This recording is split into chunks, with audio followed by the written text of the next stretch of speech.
We're back in Mali, where the government in that country has expelled the special representative of Ecowas, Hamidou Boly. And to join us to have this conversation, we have international affairs analyst Paul Ejume. He joins us via Skype from Cape Verde. Good to have you join us. Thank you for having me. So it is not clear what might have triggered this expulsion, but we know that just recently, the Ghanaian president, who is the head of the Ecowas at this time, as well as the mediator, former president of Nigeria, Goodluck Jonathan, were in that country to ensure that election deadlines were in place and things were in place to have election in February next year. What do you think might have happened in terms of the expulsion of the special representative?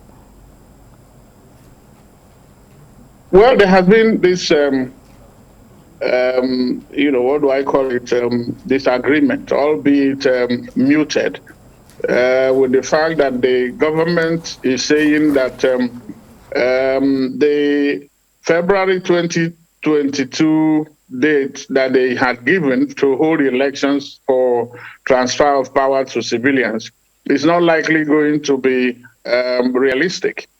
And so they are now having what they call national consultation. And they said the consultation will end in December, which will inform the new date. But ECOWAS is insisting that that deadline is not negotiable. And that is the disagreement. But the top official of the government has actually spoken to say that it is not, the expulsion of Boly has nothing to do with the ECOWAS position. That he's been accused of consulting with civil society and political parties with the aim of destabilizing the transition. That is what actually the word they use, that it's for destabilization of transition. Mm-hmm. And they didn't go into any details, and ECOWAS has not reacted either. So, but that is where the situation, that is the situation. It doesn't look good. It's actually humiliating for ECOWAS that it has never happened in the, how many years since 1975 that ECOWAS was formed, for any member state to expel its representative. So it shows that there really has been a sad relationship. And how they mend it is another matter then. Where does this leave ECOWAS in terms of its ability to ensure that the elections are held in February? Well, the situation does not look very good for the reputation of ECOWAS and its relevance, because if they were not negotiating from a position of strength, and this, shuttling that former President Goodluck Jonathan of Nigeria has been doing, and then the strategy that has been adopted does not seem to be working. Because if it was working, they will not be in this situation. I think there is a disconnect between what is happening on the ground, between the Malians themselves, the government, and then ECOWAS. Because you will hear some, protests or disaffection of citizens with ECOWAS position, that really you do not have to come and dictate to them that Mali is a sovereign state. Of course, yes, they need international support, but at the same time, you cannot dictate, when they are going to hand over. And one other thing was that ECOWAS in its formal communique, the last communique, was talking about, expressing concern over the fact that Mali was having an agreement with Russia to boost its security. When France, that was doing it, France said it was drawing down its own Bakan mission, reducing it from 5,000 to about 2,500 or 3,000. And so the Malians feel that they've been actually abandoned by France. France is not happy with that.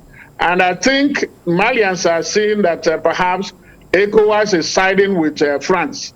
And that is where the disagreement comes. So they are trying to exercise, to assert their sovereignty, and then the fact that they are a state and can decide with whom they can do business, with whom they can, enter into partnership.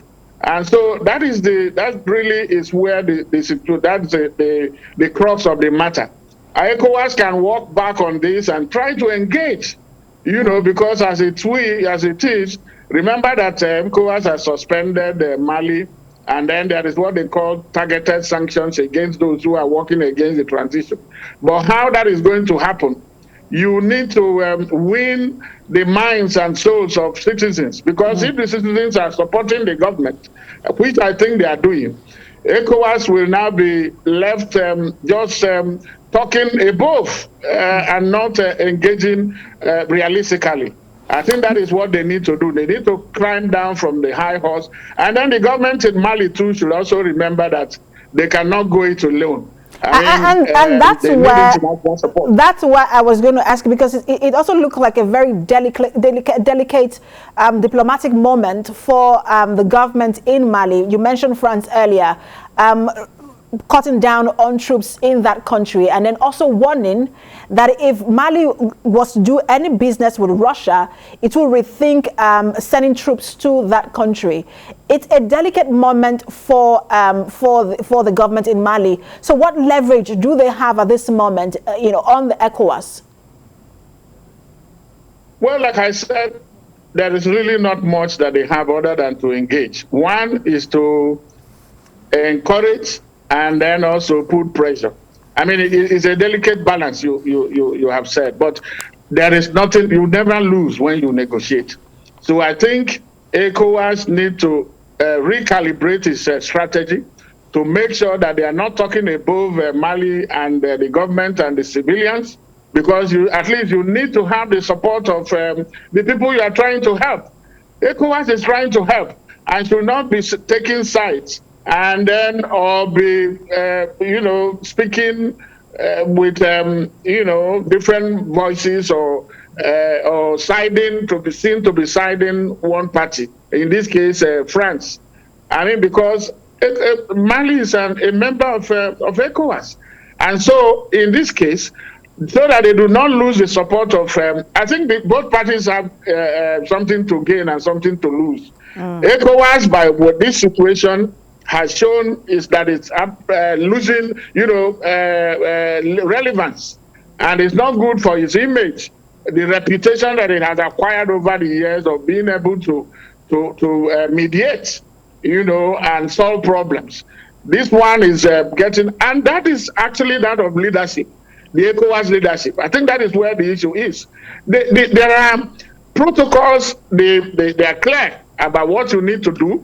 But when they see that there is inconsistency and ineffectiveness, that is where the problem lies. I think ECOWAS need to win back the trust of Malians to be able to get the government on the line. A delicate one indeed. Thank you so much for your insight on this, international affairs analyst Paul Ejiri. Thank you for having me.